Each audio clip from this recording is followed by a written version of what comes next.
Agora na Band News FM, Humanamente, com o Dr. Daniel Barros e Inês de Castro.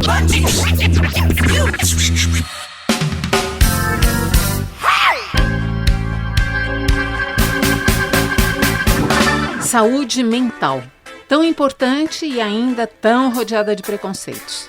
Não aqui, não no Humanamente. O programa da Band News FM que coloca você para pensar, que é sempre comigo, Inês de Castro, com o psiquiatra Daniel Barros, e que está disponível em muitos formatos, inclusive neste podcast semanal, em que, junto com os nossos convidados e especialistas, a gente vai discutir e procurar esclarecer sobre transtornos, fobias, traumas, medos, patologias que atrapalham, que incomodam e que às vezes até inviabilizam a vida da gente. Toda segunda-feira, o programa Humanamente, que foi ao ar no fim de semana na Rádio Band News FM, entra no ar aqui também como podcast para você ouvir quando, como e onde você quiser. A ideia é falar sobre as doenças mentais e colocar um ponto final no preconceito. Quando a gente conhece o mal que nos afeta, fica muito mais fácil procurar ajuda para se tratar e assim viver em paz com a nossa mente. No episódio de hoje, as mulheres que desejam engravidar, mas não conseguem.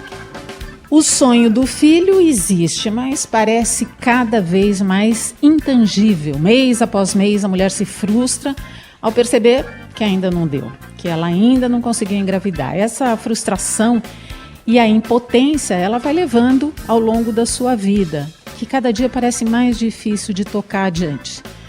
Como faz para lidar com essa angústia de querer, mas não conseguir se tornar mãe? Parece que é um sonho que vai ganhando corpo, vai virando realidade. Essa enorme frustração vira o foco da vida dessas mulheres. Vamos falar sobre as frustrações e até os transtornos psiquiátricos vividos por mulheres que tentam engravidar, mas não conseguem. Está começando Humanamente, o programa de auditório da Band News FM que coloca você para pensar, que é sempre comigo, Inês de Castro, com o Dr. Daniel Barros, com a nossa plateia, um programa gravado aqui no auditório do Instituto de Psiquiatria do HC da USP, é a nossa parceria Band News FM IPQ. Daniel, a frustração dessa mulher que não consegue engravidar, ela não consegue ser mãe, né? E isso é um transtorno tão grande que não raro, como eu estava dizendo, vira o assunto único da vida dessa mulher. Qualquer coisa que ela vai falar, vem a história da gravidez na frente da gravidez que ela não consegue, né? O resultado positivo que nunca aparece na vida dela, né? É muito interessante que quando a gente tem um problema ou um desejo, uma meta que é muito carregada de afeto, então que a gente tem muita energia emocional envolvida naquela meta, parece que ela é o único problema que existe. Né? Então é o sujeito que quer passar no vestibular, parece que se ele passar no vestibular está tudo resolvido. É o sujeito que quer casar e só pensa em casar e parece que quando casar então está tudo resolvido.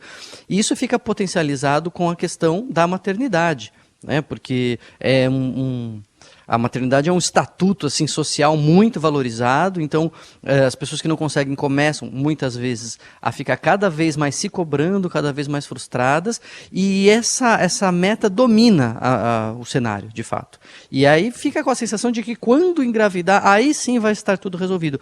O que traz dois problemas. Primeiro, que às vezes a pessoa não consegue de fato, e aí fica com a sensação então, de que nunca vai resolver aquele problema.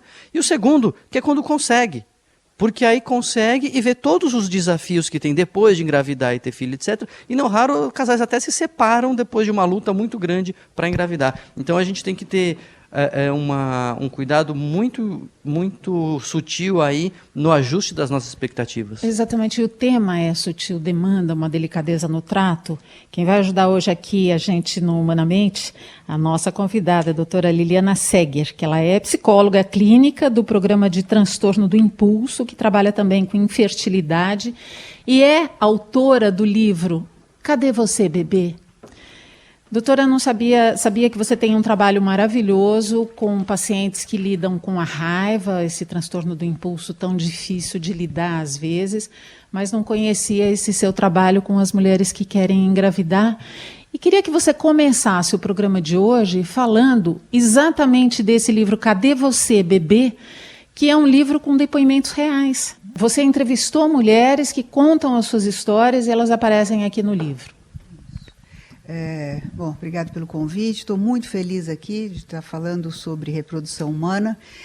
Na verdade, eu sou muito mais conhecida pelo meu trabalho na Raiva, mas a reprodução humana está presente na minha vida desde muitos anos. O meu doutorado, na época, que eu defendi em 2000, foi o primeiro doutorado em reprodução assistida e estresse e ansiedade relacionada a esses pacientes. Comecei a ver e a estudar que os pacientes muitas vezes tinham uma dificuldade enorme de engravidar em função da ansiedade e do estresse gerado pela dificuldade, que é uma coisa diferente do que se falava, que muitas vezes as mulheres não engravidavam porque elas tinham questões psicológicas que as impediam de aceitar ou engravidar. E eu mostrei que, na verdade, o estresse e a ansiedade vinha depois da dificuldade. Elas ficavam tão estressadas que aí sim isso impedia essa reprodução, e comecei a estudar reprodução assistida. Na época, depois do doutorado, eu fiz um livro para profissionais, que é aquele outro, que é reprodução humana para psicólogos e médicos, e fiquei sentindo que as mulheres me pediam muito, elas sentiam uma solidão muito grande, principalmente naquela época não existiam os grupos de WhatsApp que existem hoje, onde é muito legal porque elas conversam, elas contam as histórias e não necessariamente elas precisam se expor. Porque imagino que a mulher, quando vive esse momento tão particular para ela, né, se sente muito isolada no seu drama. E a possibilidade de dividir com outras mulheres que estão passando exatamente pelo mesmo percalço deve trazer um certo alívio para essa pessoa. Imenso, é maravilhoso. Veja a diferença. Quando eu comecei esse trabalho, a gente fazia grupos com mulheres e na sala de espera, a gente chamava isso de grupo de sala de espera, a gente via muitas vezes os maridos com um jornal assim na cara, se escondendo, revista, um olhando para o outro. E aí, quando nós fizemos os grupos, a gente viu que as pessoas começavam a falar muito mais sobre si. E era muito bom. Elas falavam, puxa, nossa, você também sente isso? Nossa, você também passou por isso? Eu também me sinto assim. Então, isso foi muito bacana. E a ideia desse livro foi falar dos depoimentos dessas pacientes todas que eu atendi nesses anos todos, categorizado em partes. Para quê? Para que elas não se sintam tão sozinhas e percebam que são denominadores comuns. É muito interessante, quando a gente está passando por uma situação de estresse ou de ansiedade, a gente acha que é só com a gente que aquilo está acontecendo. Então, até em cima do que o Daniel falou, que a gente tem muito foco, as mulheres que não estão conseguindo engravidar, por exemplo, elas saem ao shopping, vão para lá, falam, meu Deus, ela só vem barriga. Todo mundo é fértil, menos eu. Só eu não, é só carrinho de bebê que passa no meu pé. O contrário também é verdadeiro. Se você, por exemplo, não desceu a menstruação porque você está com medo de estar grávida e não pode estar grávida, você olha, você vê uma grávida e fala, meu Deus, olha lá, o sinal de Deus, eu estou grávida, olha lá, eu sabia que isso ia acontecer. Aí vem a outra e fala, ai, meu Deus do céu, eu sabia. Aí vem a outra e fala, ai, o bebê, ai, eu devo estar grávida, tá vendo? São sinais. A gente capta esses sinais mesmo, é isso aí. De quando que é essa pesquisa? De quando que é o mestrado e esse livro? 1990. 19... Não, o livro é mais novo. Tá, mas o mestrado... O meu doutorado foi em 2000. Em 2000. Quer dizer, não, eu estou perguntando porque é interessante a gente ver que a gente está em 2019 e hoje parece que tem, com o barateamento das tecnologias, enfim, com outras questões sociais que favorecem as fertilizações, etc., você vê essa questão tão... pululando aí na sociedade, né? Tanta gente falando disso, tanta gente enfrentando isso, mas, puxa, é uma questão que já não é de agora, né? Pelo menos 20 anos a gente está vendo as pessoas ficarem estressadas, desgastadas emocionalmente. Agora, você falou que na sua pesquisa você via, né, que as pessoas achavam que a culpa era da mulher. Essa mulher aí não tem cabeça para engravidar, alguma coisa assim. Não é também um reflexo, mais de uma sociedade machista que culpa a mulher, que a culpa é dela? Você percebeu isso na pesquisa, não? Tanto é, Daniel, que é tão interessante que o procedimento na mulher ele é extremamente invasivo, né? Os exames, etc. Para o homem é um espermograma. Ele vai lá, entra na salinha, se masturba e colhe o sêmen, né? Para avaliar. E os homens dizem, não, eu não vou. problema deve estar com você. Antigamente era mais forte ainda, isso que eu te falo de 20 anos atrás. Muitas vezes a mulher iniciava o tratamento, até na metade, o marido não tinha colhido um exame de sangue, de esperma. E aí, hoje não, hoje já faz parte, né, graças a Deus, do protocolo. A mulher chega, não consegue engravidar, vamos fazer toda essa avaliação. E tem uma outra questão também que é muito importante em função que veio piorando também nos dias de hoje. A mulher tem deixado para ter filhos depois dos 35 anos. Então, eu preciso me estabilizar, eu preciso arrumar um emprego, eu preciso casar, eu preciso... Né? E quando vê, gente, os nossos óvulos nascem conosco e vão morrendo ao longo do tempo. O ajuste do relógio também a cada 24, 48 horas tem novos. Não está favorecendo muita gente o estilo de vida que a gente optou por ter. Agora, doutora, que impactos essa frustração da gravidez que não acontece a ponto de causar um transtorno na vida da mulher? Estou falando de transtorno mental. Quais são esses transtornos e que volume pode ter essa frustração para essa mulher?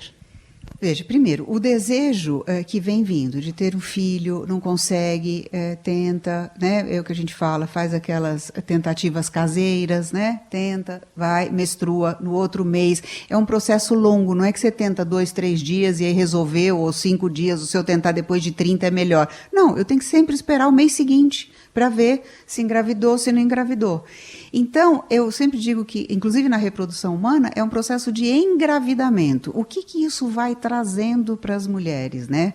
E muitas vezes para os homens. A gente, às vezes, também deixa de falar dos homens e é muito importante.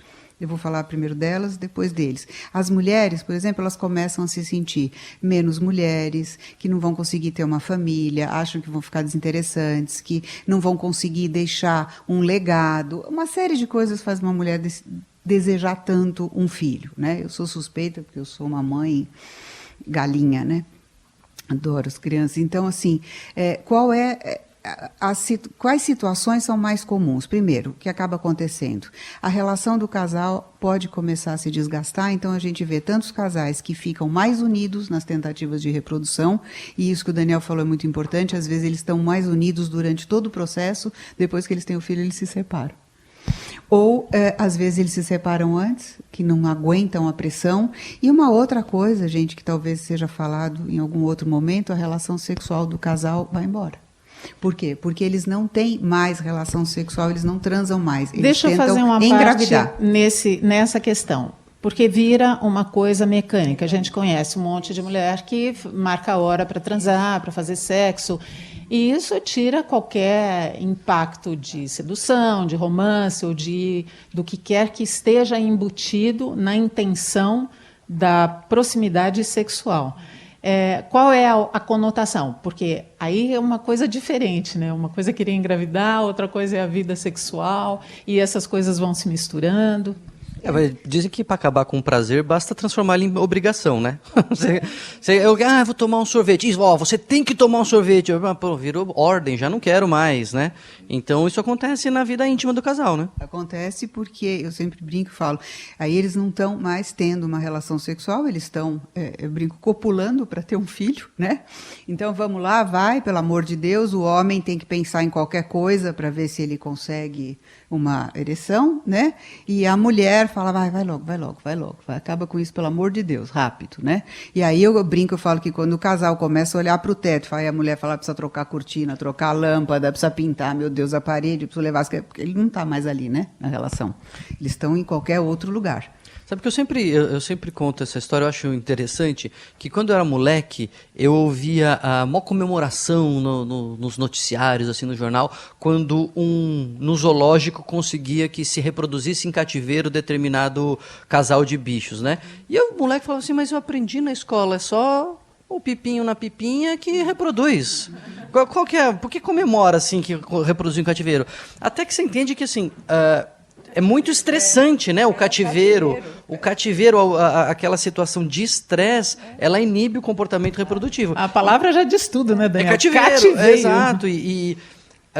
Ou seja, tem sentido evolutivo que numa situação de estresse, de perigo, de ameaça ruim, você não coloque mais um ali, né? É perigoso e tal. É É um pouco isso que acontece quando entra nesse círculo de pressão, é obrigado, etc. Aquilo vira um cativeiro, vira uma pressão, e as pessoas realmente não conseguem se reproduzir, né, Liliana? Não conseguem, e assim, aí a gente começa a ver a mulher com anorgasmia, o homem com ejaculação precoce ou com impotência, né? E assim, a ausência de desejo, que é uma coisa que vem acontecendo demais nos relacionamentos, né? Doutora Liliana, fala um pouquinho sobre o homem. Porque a pressão recai muitas vezes e a resposta a essa expectativa é da mulher, ela se sente cobrada, muitas vezes se sente culpada por não conseguir engravidar. Qual o papel do homem nesse cenário todo? O que esse cara vive ou vivencia na frustração da gravidez que não acontece? O papel do homem vem mudando nesses anos todos, né? Antigamente, talvez alguns ainda hoje, se sintam muito no lugar do provedor, naquele que tem que segurar a onda, naquele que tem que ser o forte da relação. O que a gente percebe nesses casais de tentativas de reprodução humana, a gente fala dos tentantes, é que o homem ele se mostra forte, ele ouve uma série de brincadeiras em relação à virilidade, então os casais estão nas festinhas e não sei o quê, todos os amigos com crianças, e ele nada e vem aquele amigo e fala, e aí, meu, tá precisando de uma ajudinha aí? Não. Não tá dando conta? Então, né, a mulher brinca e fala, não, eu estou trabalhando, eu estou estudando, eu estou fazendo mestrado, estou acabando de construir a casa, né? Eu brincava e falava assim, a cegonha deve ter errado de porta, deve ter deixado em outra, né? A gente brinca. Porque as pessoas também são muito invasivas, né? E falam, e aí, nada? Está esperando o quê? Aliás, com essa relação, com a relação à reprodução, como as pessoas são invasivas, né? Você não chega na rua e põe a mão na barriga de uma desconhecida. Agora você está grávida, vai pôr a mão, ai, que bonitinho, está grávida, já põe a mão. Assim. As pessoas têm uma liberdade com esse assunto que é interessante, né? Tem. Os limites estão cada vez menores, né, numa série de situações. E aí, voltando ao homem, o que acontece? Ele se sente, muitas vezes, num papel de ser o forte da relação. Então, a mulher, por exemplo, tentante, ela diz assim, eu não estou aguentando mais, está muito difícil. E ele fala assim, não, calma, vai dar tudo certo, fica tranquila. Não é tanto assim. Não é que ele não sente, isso a gente viu nos grupos, era muito interessante. Quando eu falava para eles, você tem o direito de mostrar que você está triste, você deve mostrar que você está triste. Ele fala assim, não, se eu falar para ela que eu estou mal, é a sensação que alguém tem que deixar o barquinho em pé. Se eu falar que eu estou mal, o barquinho cai. Eu falei, não, muito pelo contrário, porque a mulher começa a se sentir extremamente colocada de lado, do tipo, não, tá tudo bem. Imagina, você está super chateado, fala, Daniel, estou tão triste. Fala, Liana, calma, isso aí passa logo, fica tranquila. Fala, pô, ele não está me vendo, ele não está vendo a dor que eu estou sentindo. A tal da sensação de empatia, do acolhimento, de falar, da pessoa, é duro mesmo. Compartilhar mesmo eu também estou sofrendo, isso para mim também é muito duro. Quando a mulher ouve isso do parceiro, ela fala assim, que delícia. Só que não é que o homem não sente isso, a gente viu nesse estudo. Ele não fala, porque ele fala, bom, se eu falar, ela já está tão fragilizada, se eu falar que eu estou fragilizada, desanda tudo. Então ele mostra que não, que está tudo bem. Mas ele sente. E no homem tem toda essa questão associada à virilidade. Você não está dando conta, você não é forte, você não é o macho. Esse mês não deu, mês que vem, quem sabe, né? Mas no mês que vem também não deu, nem no outro, o bebê não vem. Há mulheres que insistem em tratamentos de inseminação artificial, que são caros e que causam desgaste para ela, para o marido, para o casal, para a família. Às vezes desgasta mais ainda, né? Os amigos, toda aquela rede social em que aquele casal está inserido.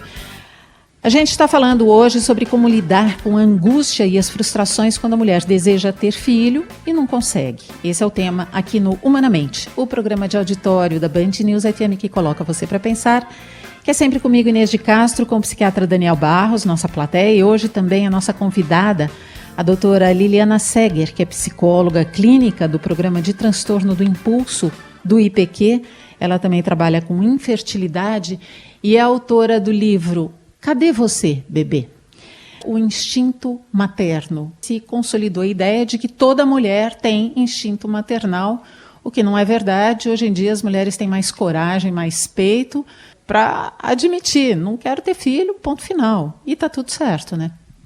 É muito importante, né? Porque, de fato, eu acho que instinto materno, algumas pessoas têm, umas têm mais aflorado do que outras, e muitas mulheres, gente, têm o desejo e o direito de não querer ter filhos. Só que quando elas colocam isso, elas são vistas, inclusive, da mesma forma daquelas que não têm. Do tipo, incompletas, deve ter alguma coisa de muito errado com você, você não deve ser uma boa pessoa, né? Ou está falando que não quer, porque não pode, porque se pudesse, teria. Helena, mas corrija se eu estiver errado, mas tem uma pressão social tão grande em torno de ser mãe, de ter filho, que eu acho que deve ter pessoas que nem pensam que elas não são obrigadas. Né? Que nem cai ficha. Eu conto outra história também pessoal que ilustra bem isso, que é que eu não ligo para futebol. Eu não ligo, para mim tanto faz, tanto fez, não ligo.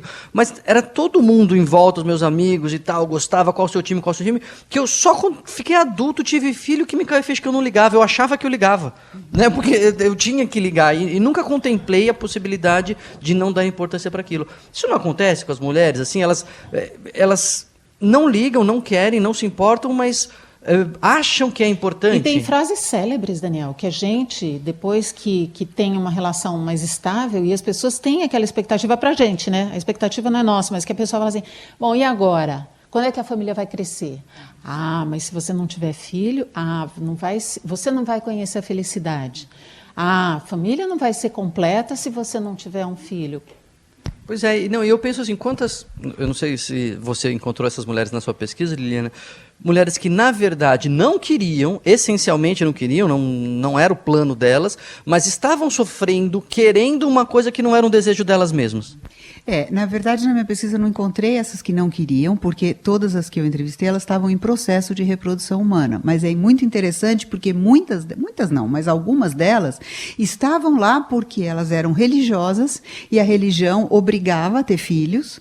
E logo depois que nasceram essas crianças que conseguiram, eu me lembro que uma falou para a sogra, falou, pronto, era isso que você queria? Tá aqui. Né? Quer dizer, me deixa em paz, pelo amor de Deus. Então, eu acho que essa questão do instinto realmente é muito forte, a questão social é muito forte, e graças a Deus isso tem mudado, as mulheres têm se posicionado muito mais firmemente, do tipo, eu não quero ter filhos, né?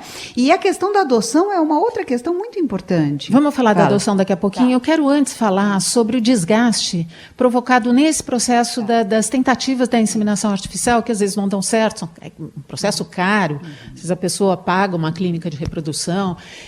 Que tipo de transtorno mental aí pode ser gerado a partir desse processo que é tão desgastante? Porque é só para o ouvinte que não sabe, né, é um processo longo, doloroso, que mexe com a cabeça da pessoa, porque toma injeção de hormônio para estimular óvulo, para o óvulo pular, para sacar o óvulo, para depois inseminar, para ir ver se, né, vai ou se não vai. Então é super desgastante física e emocionalmente, né, Liliana? Deixa eu contar assim rapidamente. A gente tem mais ou menos 3 tipos de tratamentos, que é a inseminação, onde se capta o espermatozoide e se coloca na mulher com uma pipeta, tranquilo, em consultório. A chance é muito menor. A gente tem a FIV, que é a fertilização in vitro, e a gente tem o ICSI, que é a injeção intracitoplasmática de espermatozoides, ou seja, a gente faz a captação dos óvulos, toma os hormônios, faz a captação dos óvulos em laboratório, aí eles são fecundados, o ICSI você coloca o espermatozoide com a pipeta dentro do óvulo, então é muito maior a chance, porque isso permite com que homens que tenham problemas de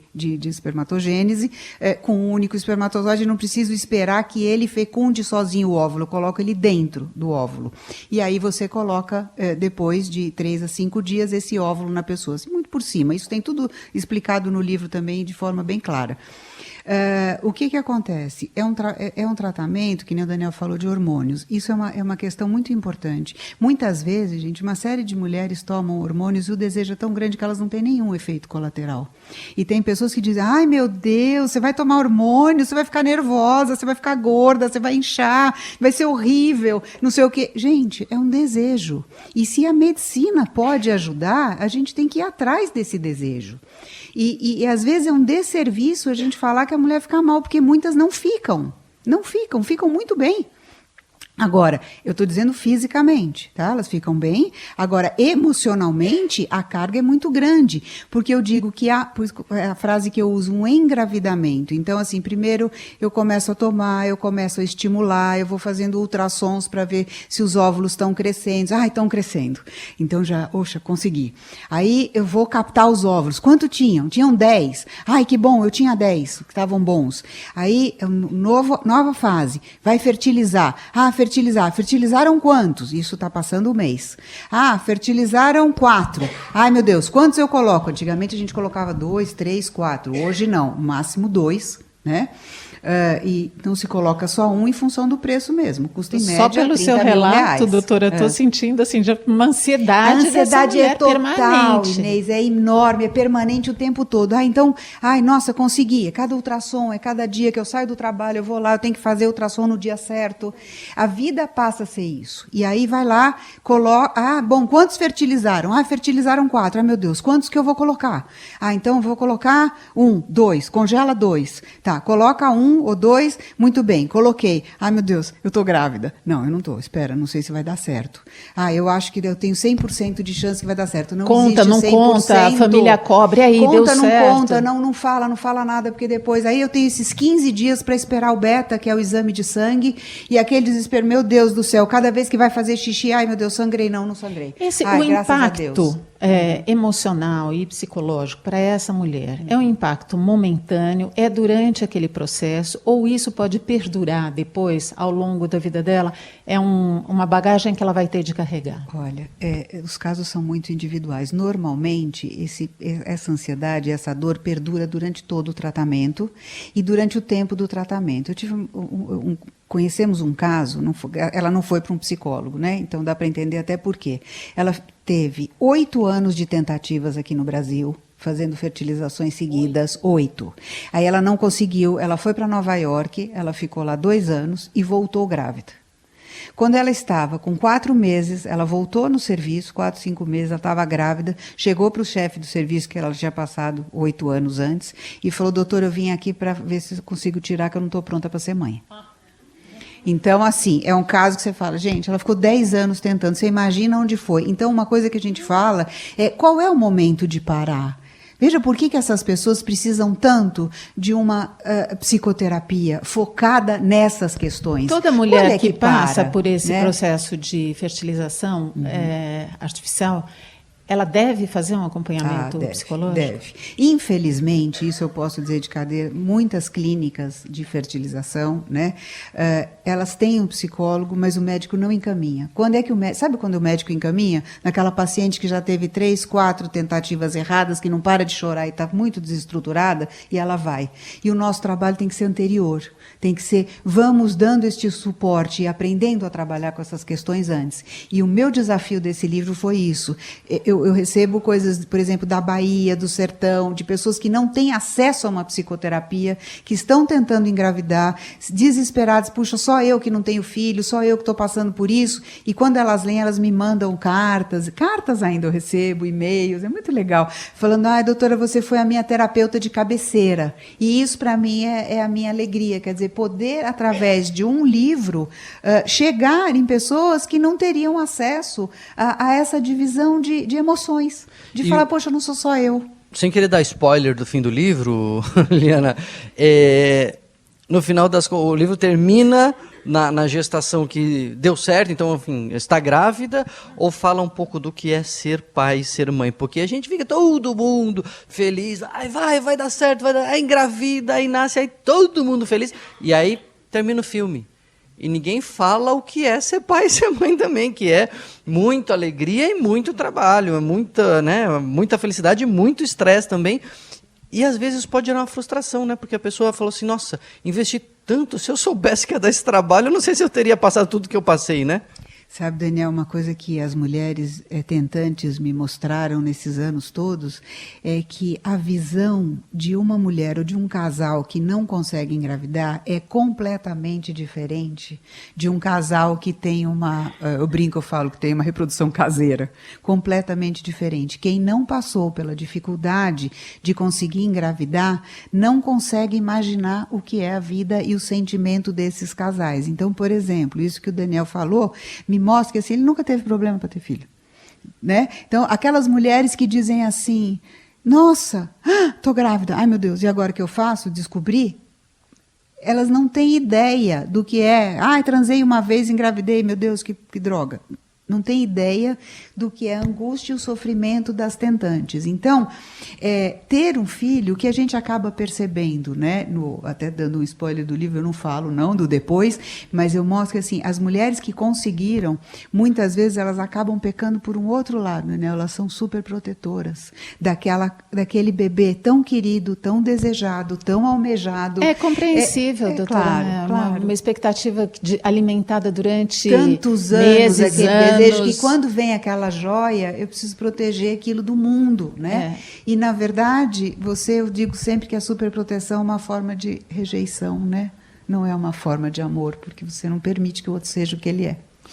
Por isso que a gente gosta de convidar a doutora Liliana para participar aqui dos nossos programas. Fala um pouquinho sobre adoção, Liliana, porque é algo que as mulheres, nesse processo de tentativa de engravidar, ouvem muito da família, dos amigos, mas está tão difícil, porque você não adota uma criança, tem tanta criança aí precisando ser adotada no mundo. Como é que isso se processa no aspecto mental dessa pessoa? Eu acho tão importante isso. Gente, eu sempre digo o seguinte, quando um médico ou um amigo diz, por que você não adota? É a mesma coisa, tirando já eu explico por que eu digo isso, quando a mulher não está conseguindo engravidar e vai ao médico, ele fala assim, compra um cachorrinho, vai viajar. Gente, adoção é uma coisa muito séria, não é um vale empada, não é um vale brinde, não é, adota, porque depois aí você tem o seu. Gente, isso é um absurdo, porque quando você adota uma criança, a única diferença é que esse filho não nasceu da barriga, ele nasceu do coração. Eu sempre digo isso. Então, adotar um filho é ter um filho também, só que eu não vou gestá-lo. E gestar ainda é muito importante para muitas mulheres. E não somos nós que temos que dizer se isso deve ser feito ou não, para que ela se distraia com uma adoção. É muito sério um processo de adoção. Então, eu coloco muito isso no livro. Adoção não é um brinde. Espera enquanto não vem o seu, porque adotar é ter o seu filho. É como, né? E tem uma coisa bem interessante que quem acompanha os processos de adoção sabe, que, na verdade, a adoção não é pro casal. Eles não são um cliente escolhendo um filho. A adoção é pelo interesse da criança. E aí você tem que ver para aquela criança se o pai, enfim, se a mãe, se preenche condições, etc. Né? As varas da infância e da juventude não estão para servir os pais que não conseguem engravidar. Estão para servir as crianças que precisam de um lar e etc. Então, esse bom encontro tem que acontecer também com muito ajuste, muita sutileza. Né? E aí a gente sabe que também são questões da adoção, que seria um outro programa do que acontece, de como é que a gente faz esse tipo de coisa. Agora, uma coisa muito importante é assim, como é que fica este casal? E uma outra questão importante, né, o relacionamento que esse casal tem e como um entende a adoção, como o outro, muitas vezes um dos casais, um dos parceiros quer adotar, o outro não. E a questão do gestar, gente, é muito importante, porque a gente sabe que hoje você tem barriga de aluguel, que não sei por que chama de aluguel, porque não pode pagar, né? E tem, assim, na verdade tem já um outro nome. E outra coisa importante são as mulheres, né? Que quando são casais gays, né, que querem ter filhos, ou 2 homens, ou 2 mulheres, ou as mulheres que congelam óvulos, ou mulheres sozinhas que se sentem e querem ter filhos, a gente tem bancos de sêmen para isso. Então, assim, é um universo muito rico, possibilidades, né, mental. Muitas possibilidades. Muitas. Agora, Liliana, tem gente que não vai conseguir, né? Tem gente que vai passar a vida e não vai ter filho. E eu queria que você falasse um pouquinho disso, porque eu costumo dizer que o luto é um remédio amargo. Porque é amargo, mas é remédio. Assim, enquanto a pessoa, vamos dizer que é uma pessoa que não vai conseguir. O futuro já está marcado, ela não vai conseguir, ela vai estar lá com 60 anos, 70 anos, não vai ter tido filho. Enquanto não cair a ficha para ela que ela não vai conseguir, ela vai ficar tentando, vai ficar angustiada. Depois de um certo momento, ela já não vai mais conseguir mesmo, já é impossível, medicamente impossível. E ela, se ela não fizer esse luto de realmente isso não aconteceu, eu preciso ver essa página, ela pode ficar angustiada até os 80 anos, né? Normalmente não fazem, né, o luto e ficam, né? Fala, olha, se eu tivesse tido filho, se eu tivesse podido, etc, etc. E essa coisa do tentar também é um outro aspecto bastante controverso, né? Hoje a gente tem mulheres com 50 anos fazendo fertilização, gente. E vão, quando elas tiverem 60, a criança tem 10. Então, assim, tem uma série de coisas que a gente também tem que ponderar. Eu sei que a gente ainda é mais jovem, eu já tenho essa idade, né? Já tenho 60 anos e me sinto jovem, tenho muita coisa para dar, mas eu não sei como é que eu seria com uma criança de 10 anos hoje, ou de 5 anos. Então, assim, a gente tem que pensar muito nisso, até pelo futuro dessa criança, e o quanto nós hoje, você falou do luto, é interessante, porque esses lutos vão sendo contemplados pela medicina. Então, assim, não tem óvulo? Faz óvulo doação. Não tem esperma? Faz esperma doação. Não tem parceiro? Faz com outro. Então, a gente não vai tendo lutos, a gente vai tendo tamponamentos destas dores. Então, trata-se de identificar um momento de parar. Tem um momento que tem que parar. E veja por que é tão importante discutir essas questões com um profissional habilitado. E por que eu falo profissional habilitado? Porque muitas vezes as pessoas chegam a um profissional e falam, estou fazendo reprodução humana, falam, mas eu já ouvi isso, né, de contarem isso para um paciente. Fala assim, mas se Deus não quis, por que você está tentando isso? Deus não mandou filhos para vocês não têm que ter. Quer dizer, é o outro lado de novo. Quer dizer, ou eu tento tudo enlouquecidamente, ou então porque Deus não quis, então não vou contar para minha mãe, não vou contar para não sei quem que é religioso da família, porque vão me cobrar, os meus amigos. Então, são muitas questões que a gente tem que ir trabalhando no dia a dia. Muito bem, o tema é vasto, merece até uma segunda abordagem. Eu queria agradecer a doutora Liliana Seger, que participou hoje conosco aqui no Humanamente, falando sobre as decorrências do processo de fertilização artificial, a gente pode dizer fertilização assistida, para essa mulher, para esse casal, para essa família. Doutora, foi um prazer, muito obrigada e até uma próxima. Obrigado, Daniel Liliana. Barros, meu parceiro, lembrando que semana que vem tem mais Humanamente aqui na Band News FM.